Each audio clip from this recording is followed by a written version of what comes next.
All right. Hello again, Avengers, and welcome to another exciting daily vlog. This is daily vlog number 40 for 2025, and today we're going to talk about some Power Rangers stuff because I like the Power Rangers, and there's Power Rangers stuff going on. So, it's a little bit of drama in Power Rangers land. Hasbro has announced the new Power Rangers line of toys, and it's ticking off fans for a couple of reasons. First, this is the first year in over a decade, and only the second year overall since Power Rangers started that there isn't a new season of Power Rangers currently in development or broadcasting.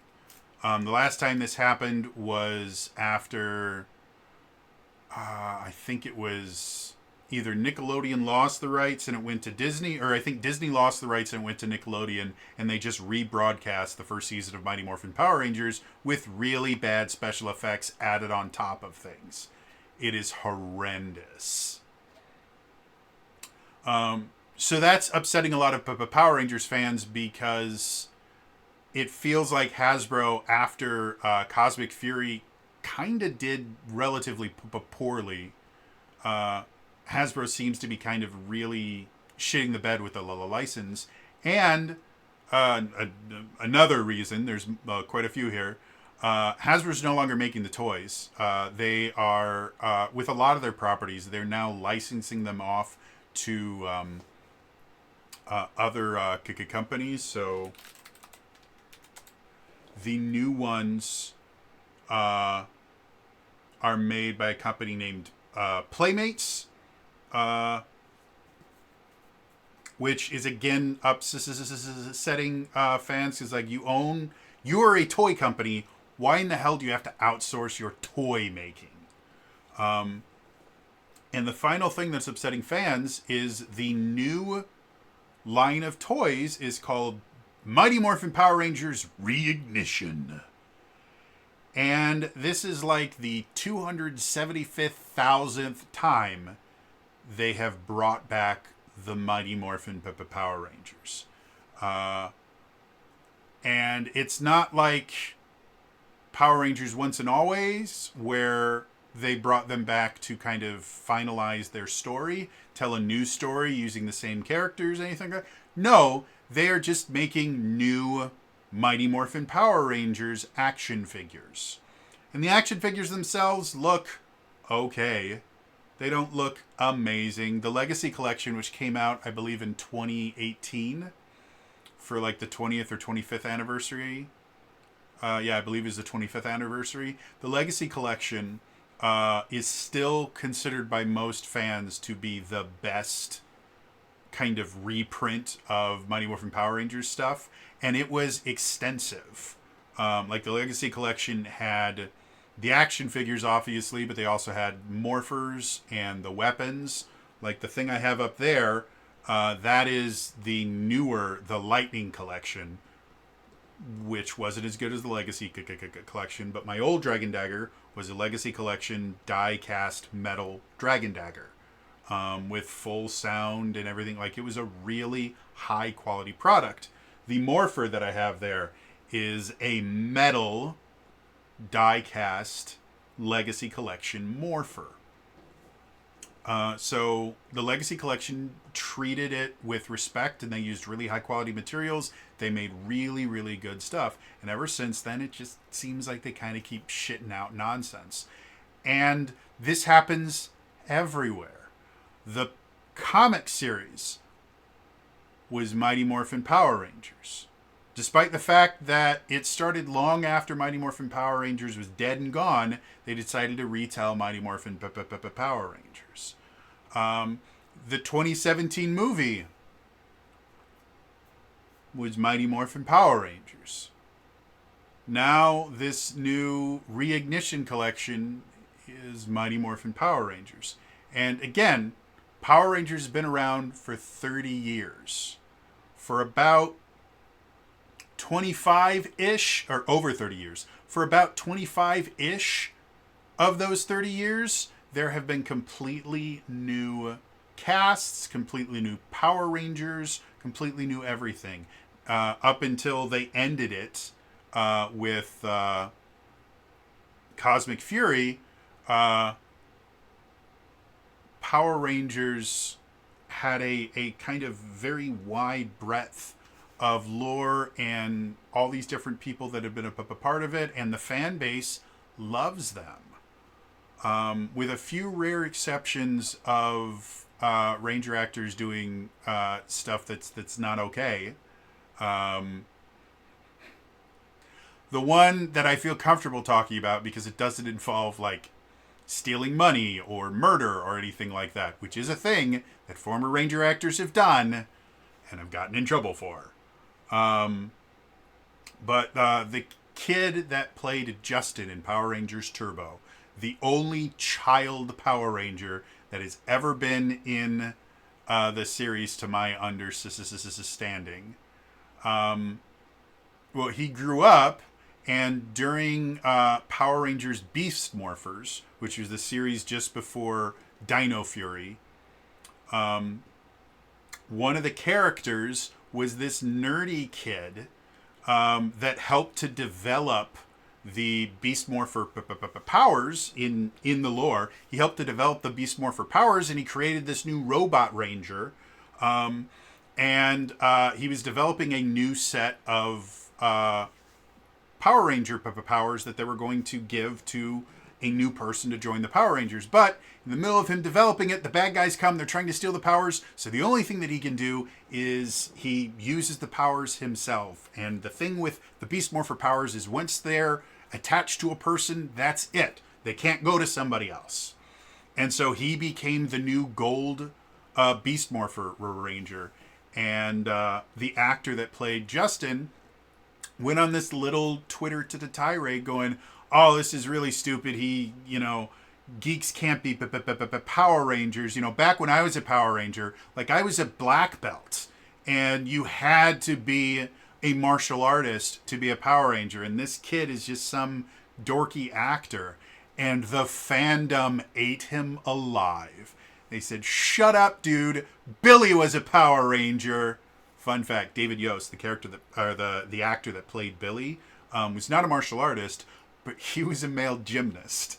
And it is my personal theory that the reason in season 1 he wears these like overalls and these huge baggy clothes and stuff like that, and he looks like an absolute dork, was to hide the fact that he was probably ripped. Like, if anyone doesn't know, like, female gymnastics in general, the preferred body type is small and petite, so you can do all these amazing things without having to have a large amount of body mass that you have to move around. That's why so many like Olympic gymnasts are young girls. Because the bigger you get, you start, once you hit puberty and that, things start shifting around, your hips start to widen, like it's a thing. Male gymnastics, on the other hand, is all about upper body strength. Like, especially if you're doing things like the rings or the pommel horse. Like the rings, one of the things that you do, the rings are literally that. They are 2 metal rings that are suspended from the ceiling by strings. And you do cool stuff on them. And one of the kind of standard tricks that you do on the rings is called the cross. And it is literally, you suspend yourself like this in a full, like you do full T-pose in the air with rings that are not attached to anything. They're swinging from the ceiling. It takes an ungodly amount of upper body and core strength to be able to do that. So if you look at male gymnasts, they are massive. They are cut. They're absolutely jacked. And so I always find it funny, especially when you start seeing Billy in later seasons where they let him start wearing like tank tops and stuff like that, and you see that he has like these massive guns, which I do not have. Like, that's because he was a freaking gymnast. So, and that used to be another fun fact for people who don't know. It used to be, if you were going to be a Power Ranger for years, you either had to have a background in, you had to be either a martial artist, which the majority of Power Rangers actors, most of them had martial arts experience in some way, shape, or form. If you weren't a martial artist, then you had to either be a gymnast or have pretty significant dance experience. And if you weren't one of those three things, you couldn't be a Power Ranger. You could be anything else on the show. Power Rangers had to be martial artists, gymnasts, or dancers. And the reason behind that being because they were doing martial arts, being a martial artist gives you a slight head up when you're doing stage combat because you know how to throw kicks and things like that. It's not as useful as people think, by the way, because stage combat is not martial arts. It doesn't really resemble martial arts once you start doing it. What stage combat actually resembles significantly more is a dance. It's choreography, and it's timed, and sometimes you even have, a lot of times, it's actually done to a beat. So it's very musical, and so having a background in dance meant that even if you weren't a very skilled martial artist, you would be able to figure out the choreography relatively quickly because you're already used to moving your body in a particular rhythm, getting to particular spots and doing particular things at the same time. And then the reason that gymnastics was the other one is gymnastics just in general requires an unbelievably high amount of muscle control, and so with that ability, you generally could do anything that was necessary in any of the fight choreography. So that's what I believe the actor's name was Blake, the guy that played Justin, the Kid Ranger. That's what he was kind of referencing is old school Power Rangers actually had to be athletes. And new Power Rangers just have to be actors. And so he was getting a little bit upset about, I was a martial artist at 12. Like, I was a black belt at 12. And that's how I became a Power Ranger. This dude is just a kid actor, and he gets to be a Power Ranger now. And the fandom crucified him. They hated everything about it. I think he made an apology later on. But the fandom in and of itself loves everything about Power Rangers, and they're very, very supportive. And when Hasbro or Disney or Nickelodeon or whoever owns the series at any given point tries to use nostalgia bait to go, hey, buy our stuff, the fandom gets really upset. And that's what this new Reignition series looks like. It's not that the toys themselves look ugly or anything like that. Here, I'm going to go Power Rangers Reignition toys. I'm going to see if I can actually... Yeah, they've just teased them as far as I can tell. They haven't even...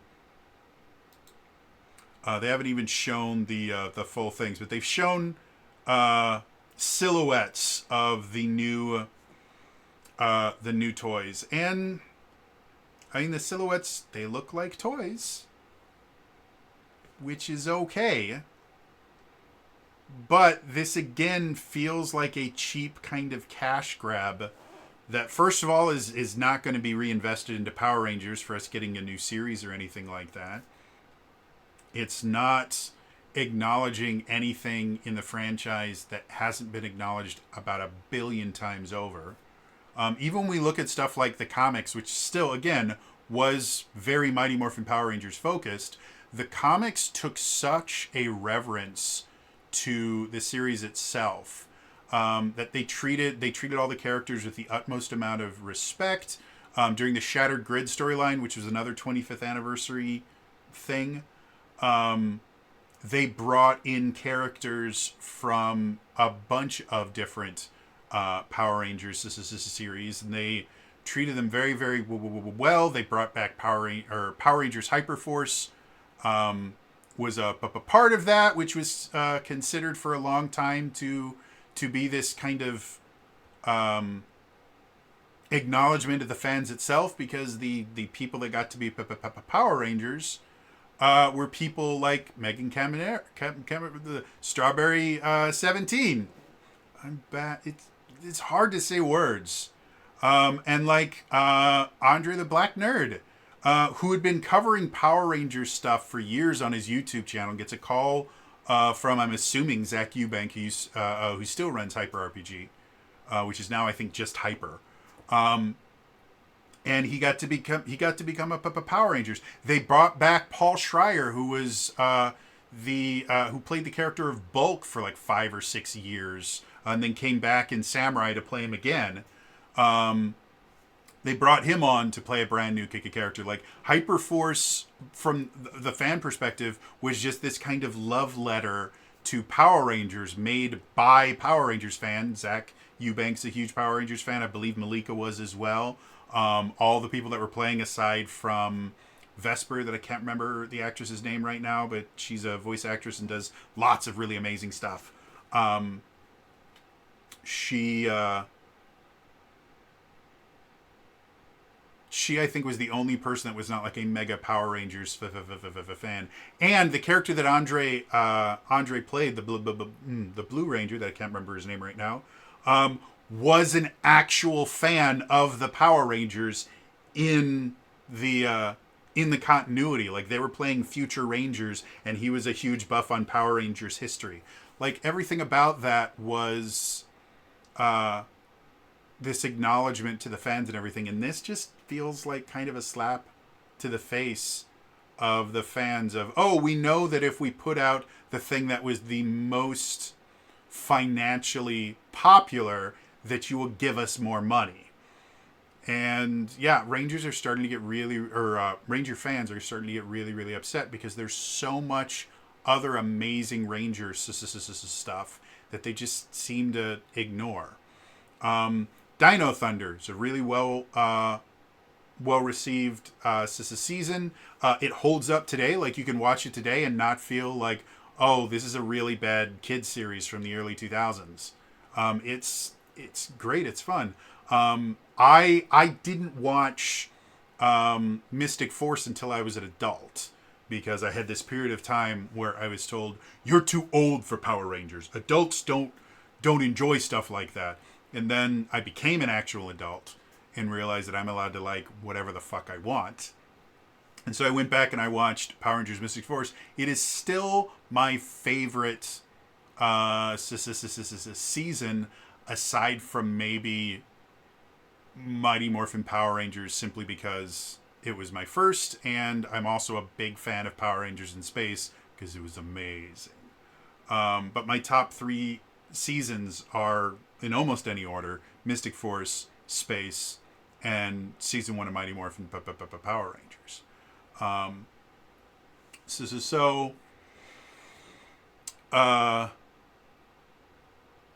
Yeah, there's a lot, like not Operation Overdrive, RPM is considered by most of the fandom to be one of the best, if not the best, Power Rangers season.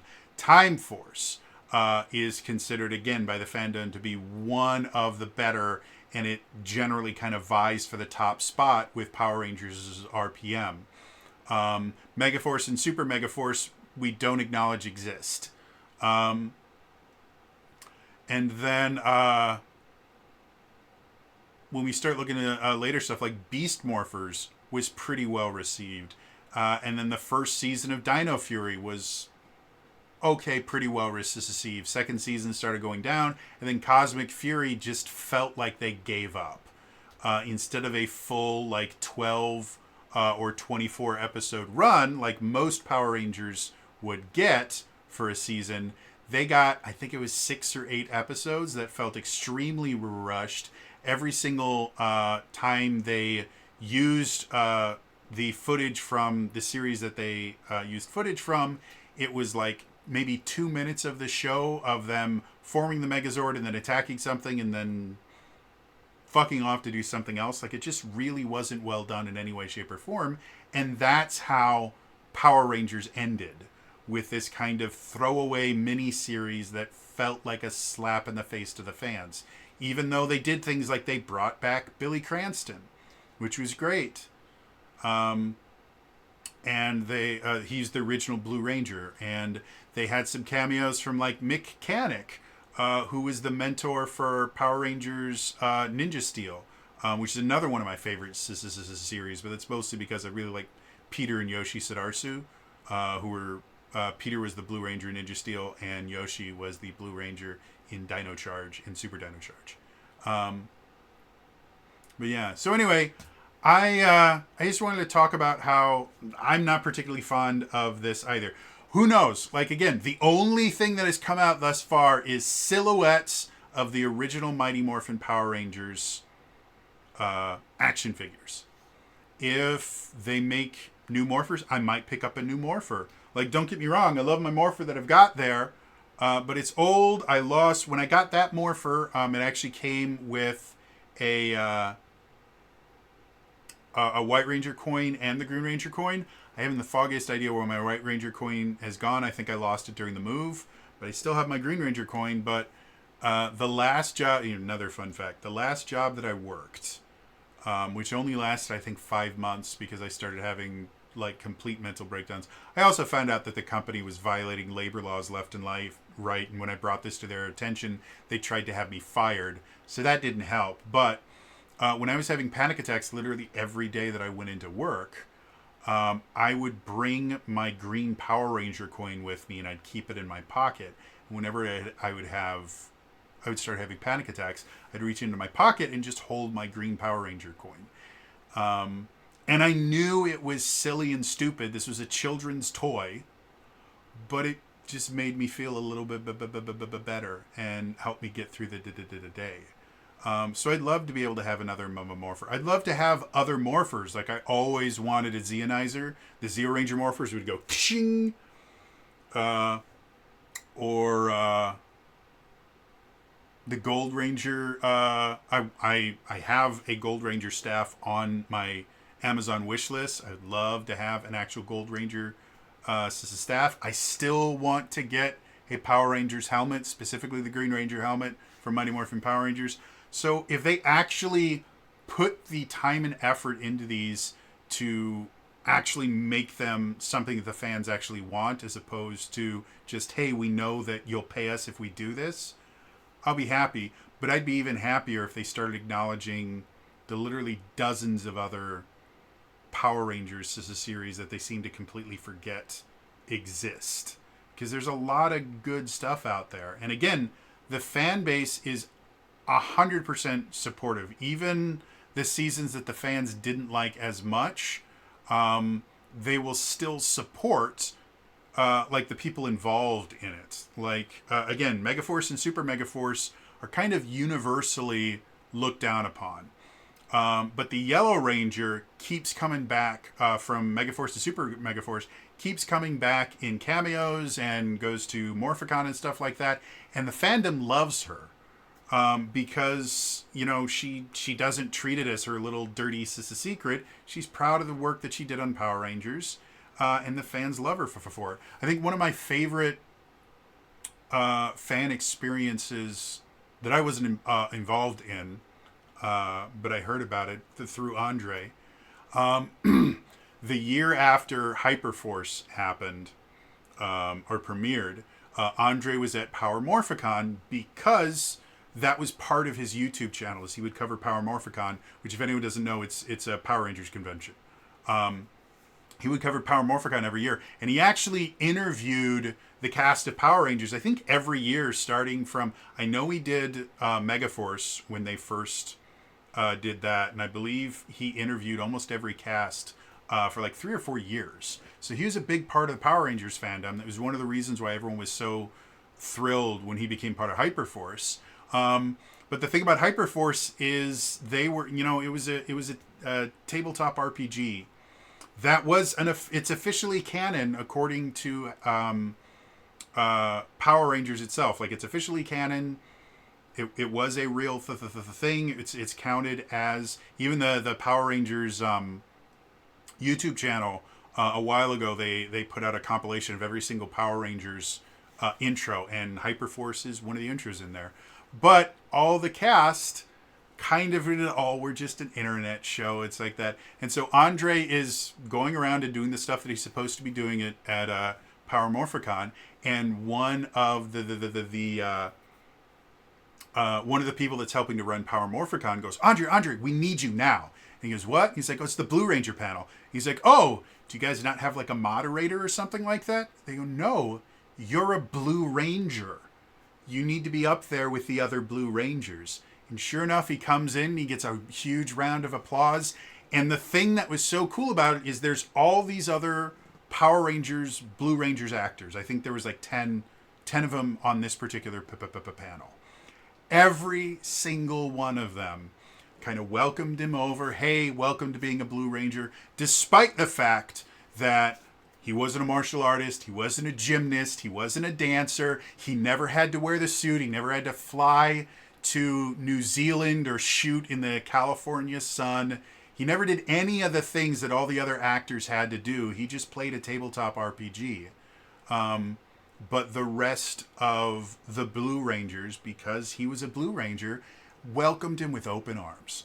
And it's still on YouTube somewhere. It's a little bit more difficult to find now, but you can still find it as part of like Morph compilations. One of the things that happens at every single Power Rangers panel, where you have multiple Rangers there, is at the very end, somebody asks, what time is it? And they'll go, it's Morphin time, and they will do their morphing call. If anyone is unaware, every Power Rangers team has a unique morphing call that they make before they turn into the Power Rangers. And the first one was really simple. It was just, it's Morphin time. They put their hand behind their back, and then they'd go like this, and they'd say out their Zord, and they'd have the morpher right here. I don't want to go get mine, but it'd be like, Mastodon, Pterodactyl, Triceratops, Saber-tooth Tiger, Tyrannosaurus, Dragon Zord. And that's what it was. And each Power Rangers team has a unique thing that they do. Like for Zeo, they would go, Zero Ranger 1, pink. Or Power Rangers, it'd be shifted to turbo. Thing. It was weird. So each one has their own call, and they all have a special movement. And it's actually like you have, when you become a Power Ranger, there is an actual day where you are taught your morphing call. And you have to practice it over and over and over again because you're going to do it a billion times in the show. And so it's a really, really important part. And so it's at the end of the Forever Blue panel is I think what it was called. So it was just Blue Rangers, and everybody gets up and they start doing, all their stuff, ninja form, samurai storm, ranger form, or whatever it was. And everybody's going through, and it gets to Andre, and he goes, this is my first time. And so all of the Blue Rangers up there, again, these are, actors that have been, working in the industry. Some of them have been working in the industry for 30 years at this point. Just seeing the newest member of their group, and they all just they're all ready to do their morphing pose. And they all just kind of stop, and they look over at him, and they start giving him applause, and they start welcoming him. And he does his Hyperforce